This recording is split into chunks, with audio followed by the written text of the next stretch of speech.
I have no intention of building out on Coyote Pass. There's nothing holding me to Flagstaff, so there's no reason for me to want to build there. And that's a you thing. Maybe I have to. I don't want to talk to lawyers about it. I suspect that someday down the road, if there's somebody else, then that will be part of it. Okay, I love hearing that you're far from that. No, Because I think a lot of people are curious. No, and I really want to make sure, because it's so wild to me that everybody has assumed. Knew that Kody and I had that first moment together, but they never talked about with everybody. This moment. No. So it almost feels like there's a lot more to their love story than we really know. I think you won't believe the tea we're spilling today. From secret breakups to shocking lies, this is unreal tea. Hit subscribe before the drama starts. Welcome, everyone. What if all you've ever believed about the Brown family has been a masterfully constructed illusion? What if the most monumental sacrifice ever made on sister wives, the judicial divorce of Kody Brown from Meri Brown, had nothing to do with love, loyalty, or family, but a fraud so elaborate it could be the foundation of a revolutionary lawsuit? Tonight, we're unraveling the fabric of this explosive theory. On the basis of insider rumors, speculation in the law, and coldly precise hints scattered throughout the last 10 years, this situation has the potential to upend everything fans thought they knew about sister wives. This is not confirmed news. This is a what-if story constructed on breadcrumbs, a puzzle that, once completed, creates a picture of betrayal, conspiracy, and a potential multi-million-dollar court battle. Buckle up, because we're about to go back to where it all began, 2014. The year a single decision would reshape the Brown family forever. Meri Brown wasn't just Kody's wife, she was the wife, the legal partner, the matriarch. For nearly 24 years, she held a unique role, one that gave her influence over financial decisions, property ownership, and the family's future. She was present since the start, pouring her life into a family corporation that was meant to be founded on trust and harmony. Then Robyn Brown came along, and with her came a seemingly altruistic request, a request which would cost Meri everything. In perhaps the most powerful and emotional scene in Sister Wives, Kody sat on a couch and informed Meri that he needed to get a divorce. Not because he was leaving her, not because their love had ended, but so that he could adopt Robyn's 3 children, Dayton, Aurora, and Brianna, from her first marriage. Kody referred to it as just a piece of paper. Robyn vowed it doesn't change anything in our family. Meri, crying, acquiesced. She assured everyone, as much as she could assure herself, that it was a high-minded sacrifice. But legal analysts now infer that this public moment of commitment, seen by millions, can be the very cornerstone of an alleged deceit, a deliberate act of fraudulent misrepresentation. Your status as first wife will not change. Your right to and interest in the joint assets of the family will remain unchanged. This legal document will not be utilized to reduce your status or authority in the family. Meri, in reliance on these assurances, acted to her detriment. She signed the divorce. She gave up her legal status voluntarily. The lawsuit would allege that this was not a gift. It was a transaction and exchange.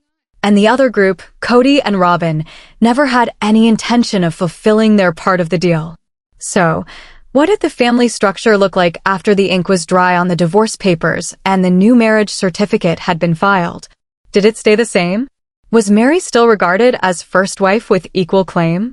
You know the answer to that. We all saw it unfold. It was a gradual, insidious erosion of her role. It started almost from the very beginning.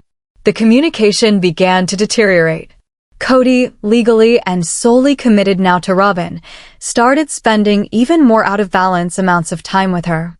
Family decisions, which had been supposedly made in a group council, were being made more and more between Kody and Robyn and then presented to the rest of them. Meri's voice, which was once an integral element of the family leadership, grew to be a whisper, then an echo, and finally nothing. We all remember the catfish fiasco. For years, the Brown family narrative heavily propagated by Kody claimed that the catfish fiasco caused the deterioration of his and Mary's relationship. It was Mary's sin, her betrayal, and the reason. He couldn't trust her anymore or have a complete marriage with her. But what if the cause isn't that, but a symptom, or more cynically, a useful cover? The timeline these stories suggest indicates the freeze-out happened prior to the catfishing even being a rumor. The formal divorce late in 2014 gave the means. The emotional distance was already increasing. The catfishing, which culminated in 2015, just gave Kody and Robyn the public cover they needed to speed up a process already in motion.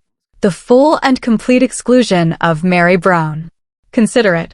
Kody used the catfishing as a shield for years. Whenever he was confronted about his coldness towards Meri, he could cite it. She was cheating.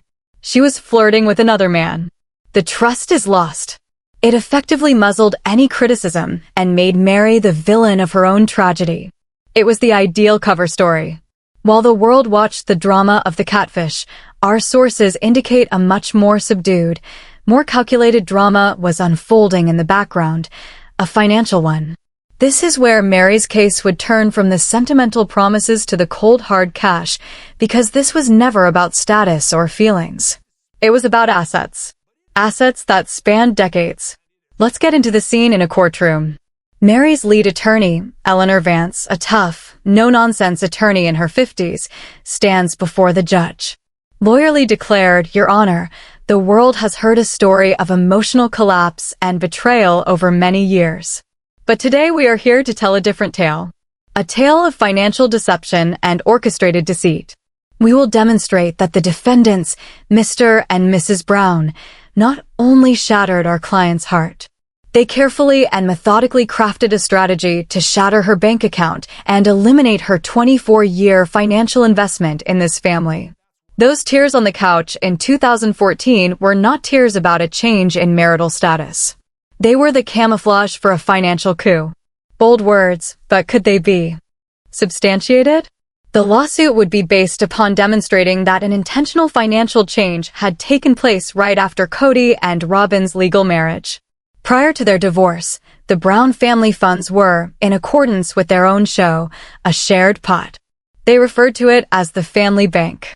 All their earnings went in and bills were paid out. Though it always was unclear, Meri, being the legal wife, had a degree of access and security that was protected by law. She co-signed mortgages. Her name appeared on joint accounts. She was a co-signer on their different family businesses in name. The hypothesis is that Meri was made to think this would stay the same. Why would it not? It was just a document, after all.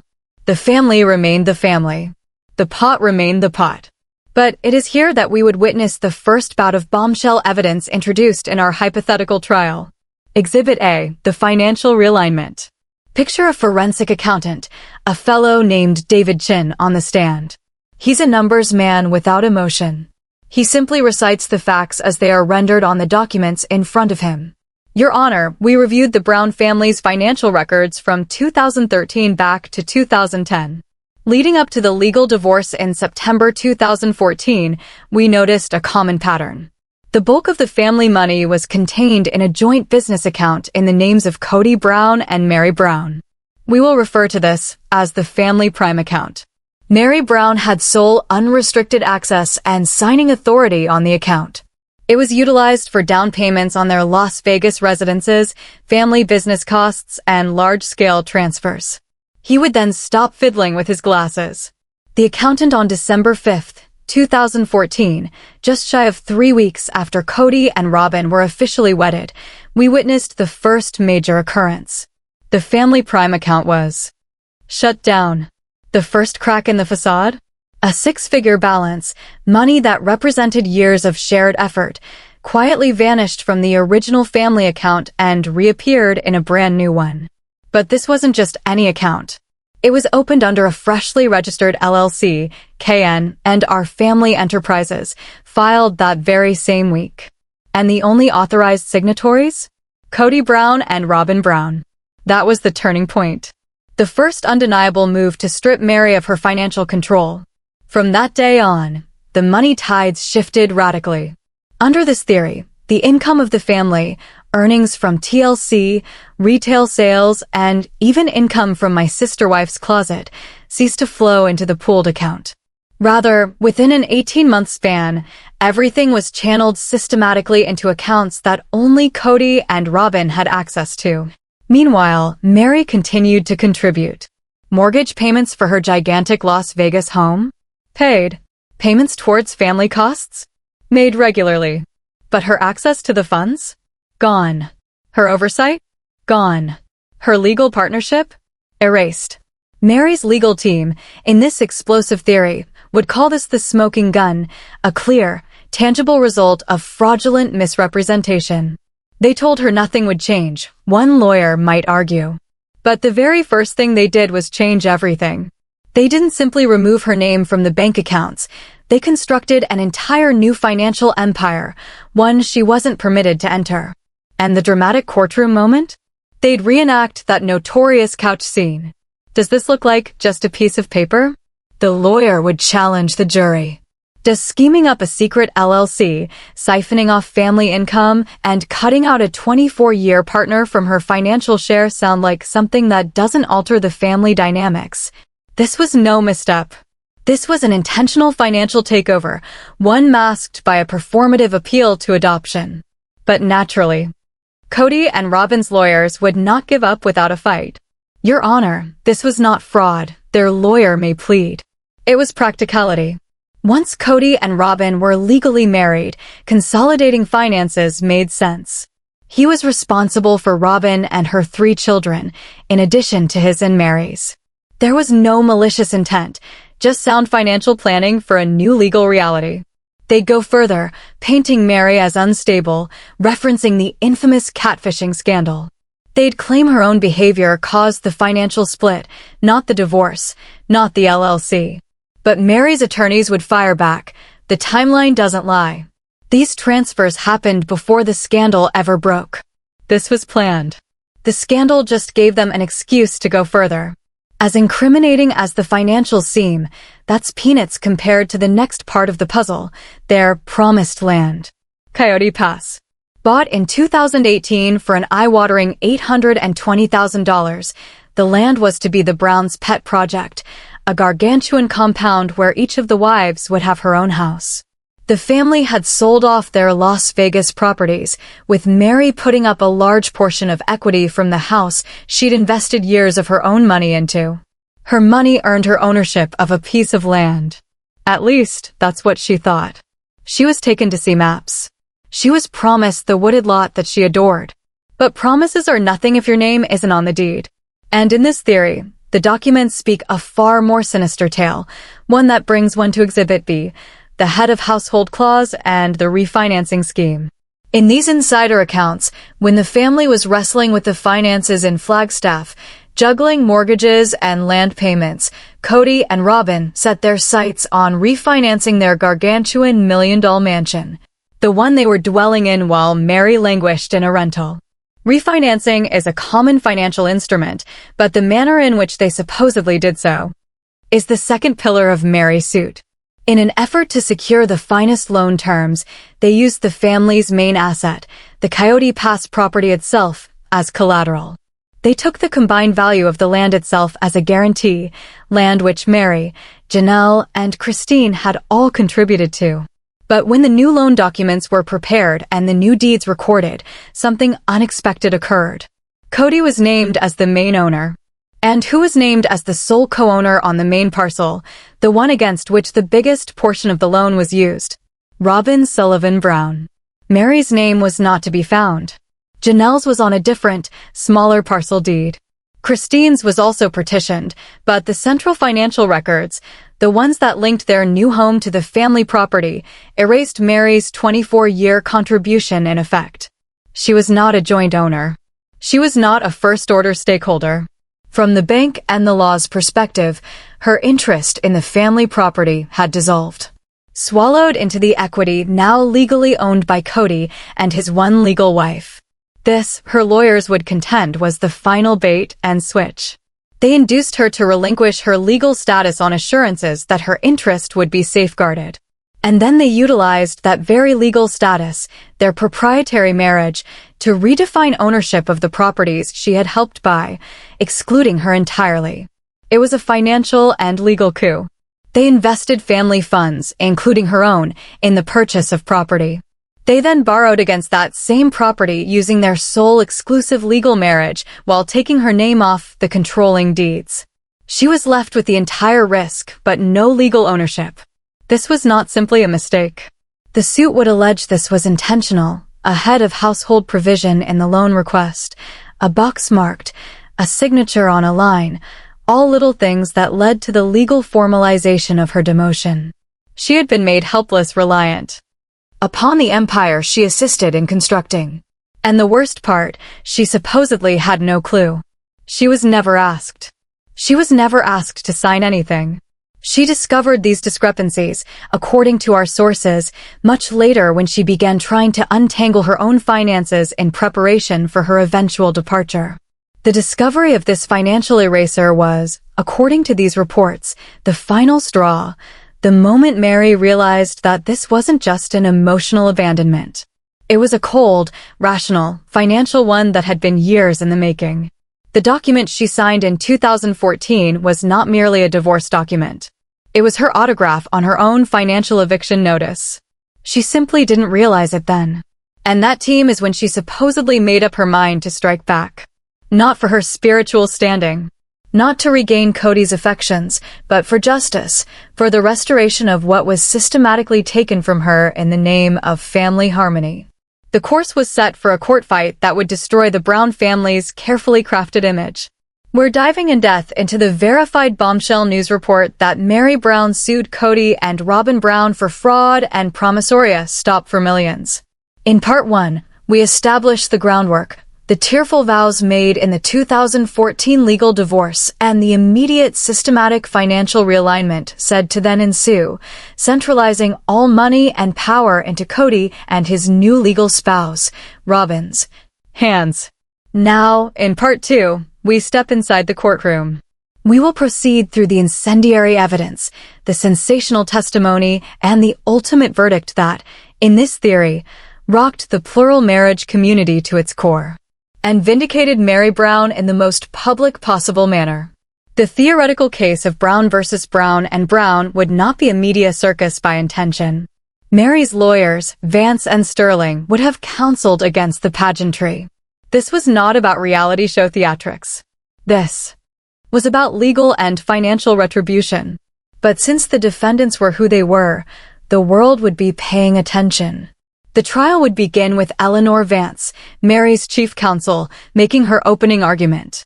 She would portray the image of a woman who has given her life and her money to a vision only to be cheated by the two men that she was supposed to be able to trust most. She would present the story not as an aggrieved wife, but as an embattled business partner. Eleanor Vance stated, "This case is not about love or religion. It is about a contract. A deal negotiated on a couch for millions of viewers to see, but a deal nonetheless. A vow was sworn. Relinquish your legal rights, and in exchange your place and your financial investment in this family will be safe." Ms. Brown held up her part of the bargain. The defendants, as we will prove, started breaking their side of the bargain before their ink was even dry on their new marriage certificate. Kody and Robyn's defense lawyers, call them Sharp and Associates, would respond in kind aggressively. They would try to discredit Meri personally. They would depict her as mood-swinging, deceptive, citing the catfish, and driven by jealousy and vengeance. Kody's attorney stated the plaintiff's case rests on shifting sands. It is an effort to monetize her remorse and her own shortcomings into a payday. There was no coup of the finances.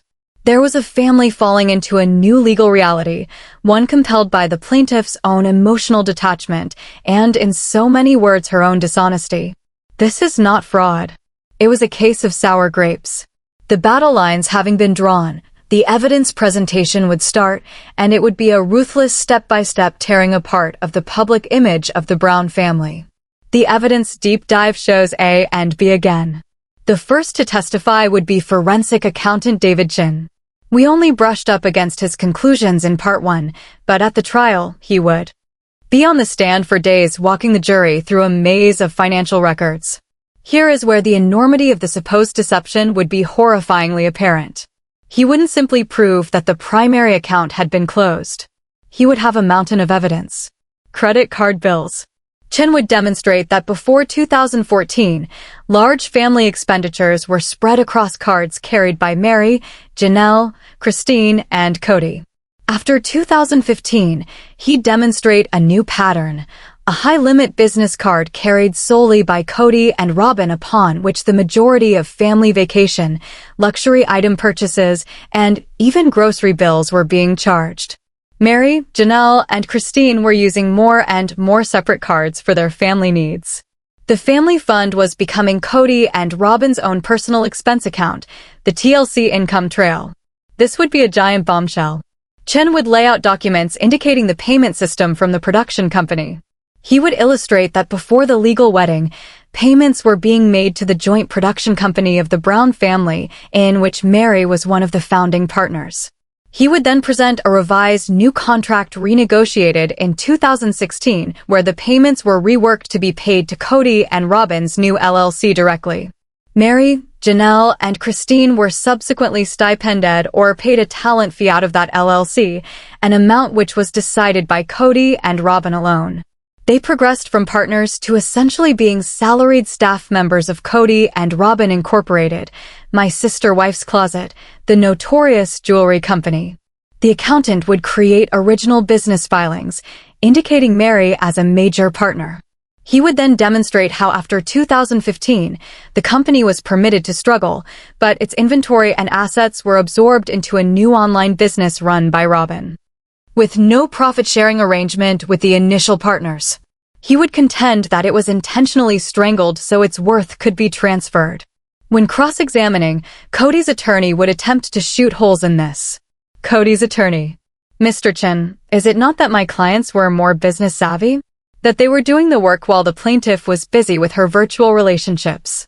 David Chen responded, I cannot speak to anyone's work ethic. I can only testify to the money trail, and the evidence is clear and conclusive consolidation of all significant income sources and assets into only entities solely controlled by the defendants starting with the fourth quarter of 2014. The courtroom is quiet. Each eye fixed on the evidence. The jury scribbles furiously, realizing the so-called piece of paper is starting to look like a meticulously engineered blueprint for betrayal. Next comes Exhibit B, Coyote Pass. Meri's legal team calls a top-tier real estate law expert to the stand, a witness ready to unravel the documents in excruciating, damning detail. The expert anticipates the original purchase contract, the one in which all four wives and Kody Brown are included under the family trust that held the property. Then comes the shocker. Now, let's compare that to the 2019 refinancing documents, the expert says, his laser pointer tracing important portions. As you can see, the collateral for this $500,000 loan is the entire Coyote Pass property. However, the only borrowers listed? Kody Brown and Robyn Brown. The courtroom gasps. The expert goes on, by signing this deed of trust, they didn't refinance, they literally put a lien on the whole property, putting themselves above the other investors, including Meri. In other words, they borrowed against land they didn't entirely own, while leaving her out altogether. When Kody testifies on the stand, attorney Eleanor Vance is merciless. Vance, Mr. Brown, you've sworn under oath that every wife was always meant to have her own piece of Coyote Pass, right? Kody, yes. That was always the plan. Vance, but when you refinanced, you and Robyn put a lien on the entire property, without Meri's signature. Isn't that right? Kody, we had to. We needed the money. It was for the family. Vance, for the family? Or for your household? Because what you did was take away from your first wife of 24 years her rights as owner. Tell me, Mr. Brown, is that the responsibility of a head of household or the tactic of a con artist? The courtroom erupts. The judge bangs the gavel, but the harm is already done. The jury has been told the word con artist, and it lingers in the air like smoke. To prove this wasn't an isolated misstep, Meri's legal team calls Christine Brown. Her testimony is calm, deliberate, and devastating.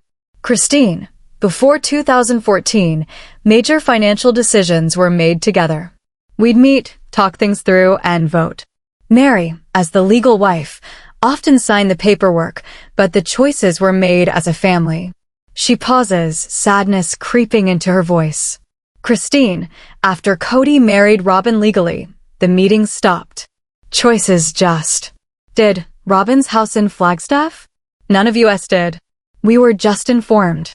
Her testimony evokes an image of a family divided, not emotionally, financially, and strategically. Last, Mary Brown testifies, not as the sobbing woman from that notorious couch scene, but as polished, dignified survivor. Lawyer Eleanor Vance gets up close. Vance, Ms. Brown, what exactly did Kody and Robyn promise you in order to get you to sign those divorce papers? Mary, they said to me, vowed to me, nothing would ever be any different. Kody said I'd always be his first wife. Robyn cried and vowed this would never be an issue between us. I believed them. I trusted them. Vance moves in closer. Vance, would you have signed if you had known they intended to close out your accounts, rewrite the contracts, and take your name off the deeds? Mary, fixing her eyes on the jury, voice cracking, never. Not in a million years. I wasn't signing my divorce papers, I was surrendering the work of a lifetime. And I didn't even know that. The courtroom is mesmerized. This is no longer a financial case, it's a moral reckoning. Kody and Robyn's defense paints it as a sad, messy breakup, not fraud. Defense attorney, this is not a conspiracy. This is a broken marriage. A tragic, painful end to a family experiment. Nothing more. But Eleanor Vance isn't finished. She walks to the screen, passing two photographs side by side, one of the sobbing 2014 couch scene, the other of the refinance deed with only two signatures, Kody and Robyn Brown. Vance, the defense argues this is a shattered heart. But this, pointing to the documents, is not heartbreak. This is a heist. A deliberate, legally sanctioned betrayal. They told her it was merely a piece of paper. But this report became a tool to wipe her out and a shield to cover it. The jury returns after days of tortured wrangling. Foreman, on the count of fraudulent misrepresentation, we find for the plaintiff, Mary Brown. On the count of promissory estoppel, we find for the plaintiff, Mary Brown. A sweep. The jury trusts her. Judge, this court has no jurisdiction over affairs of spiritual marriage. But it does have jurisdiction over financial deceit, and the record is unambiguous. Kody and Robyn Brown employed the guarantee of unity to engineer a legal and financial takeover. The law will not repay such cynicism. Damages are awarded to the plaintiff in the sum of $400,000.